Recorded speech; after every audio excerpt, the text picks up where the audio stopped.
Hi everyone, we are here at Digital Assets Forum 3 in London. I'm Alona Stein, co-CEO at ReBlonde, and with me this morning is Frederik Gregaard, CEO of the Cardano Foundation. Good morning. Good morning. How are you? Very good. How are you enjoying the event so far, even though it was just a couple of hours?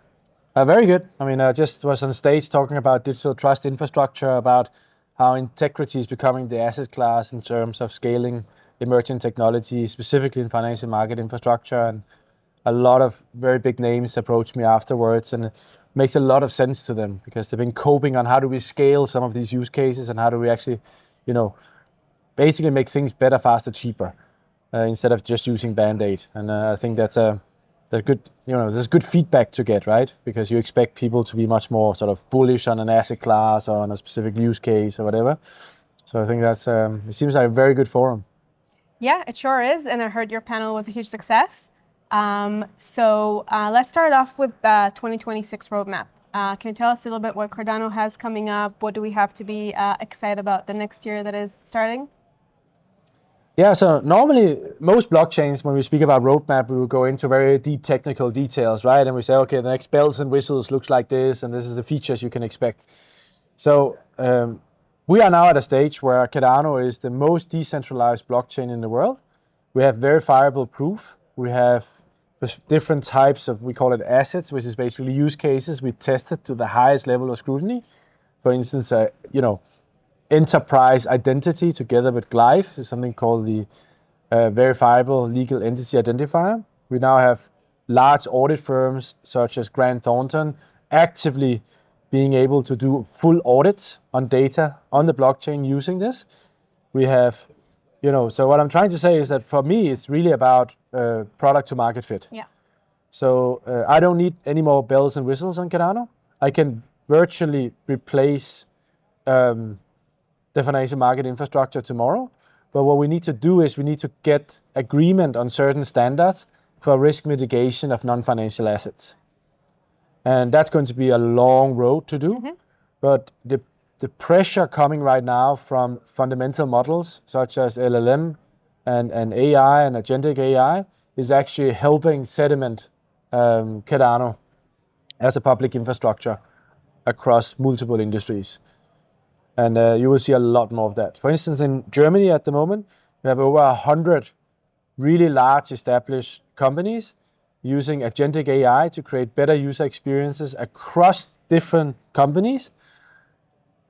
And all security, identity, collaboration, and regulatory backlog is on Cardano. And most of those companies, such as Lufthansa, BMW, Saturn, MediaMarkt, they actually don't even know they use Cardano.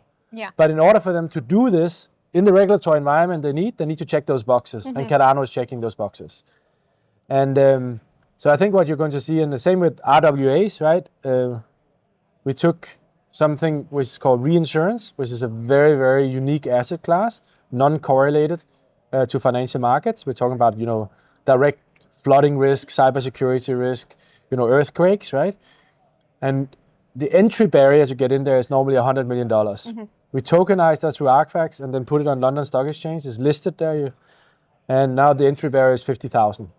Now, 50,000 is not for everybody, but we believe by using this type of technology, it's not only compliant, scalable, and cheaper, but we are able to democratize access to capital markets so everybody can, participate. And getting access to non-correlated assets, specifically in a world we see right now where we see so high volatility, it's just an imperative. If you want to protect your family and you want to sort of, ensure that you can leave something for your kids, that's important. And the third thing we did is we really looked at, what is the price of identity? And many people think about fraud, and I was speaking a bit about it on stage before, right? But for me, can you put a price on children's lives? Because I sold my identity away 20 years ago. It was Web 2, right? Yeah. I use Google logins. I'm on, on LinkedIn, right? I'm on Twitter. Every single, even this interview today will be used as an attack vector against me by, bot farms and AI. But my kids have not sold their identity yet. So what we did is we forked Roblox. Roblox is this game where we see a lot of unfortunate human behavior. where kids think they're speaking to kids, but they're actually being groomed, and then they're being moved to another platform, and then suddenly we end up in a blackmail scenario and people commit suicide, right? Yeah. But we actually proved that we can, through state-endorsed digital identity, for instance, in Utah, use the Cardano stack and what's called Viridian to have true guardianship. So you can actually be 100% certain that you are speaking to another kid, and you don't need their private details or their biometrics or all of those things where you basically will be selling your identity, right? And so I think this part about still changing the social systems of the world while we upgrade the financial systems of the world has always been core to Cardano, but now we are executing on it in a speed which is unprecedented. That's crazy. You know, a couple of years ago, we had to convince BMW and Lufthansa and all of that the blockchain technology can really, help them go through. And now it's almost like transparent to them, like you said. They're just going through this and just getting the technology and getting the capabilities of it without maybe even having to worry about this too much or about adopting this too much. It's kind of like almost transparent. Do you think so? I think it's because blockchain is not a product, and we were going around selling it as a product before. Now it becomes an architecture. It's an infrastructure question. And most people actually don't put so much attention to the infrastructure, but it needs to be able to tick certain boxes, and it needs to protect you in the next generation. So for instance, if you are a large industrial company right now and you pick a new infrastructure solution or a new identity solution, and it does not have a quantum roadmap or is not quantum secure, you're really doing yourself a disfavor, right?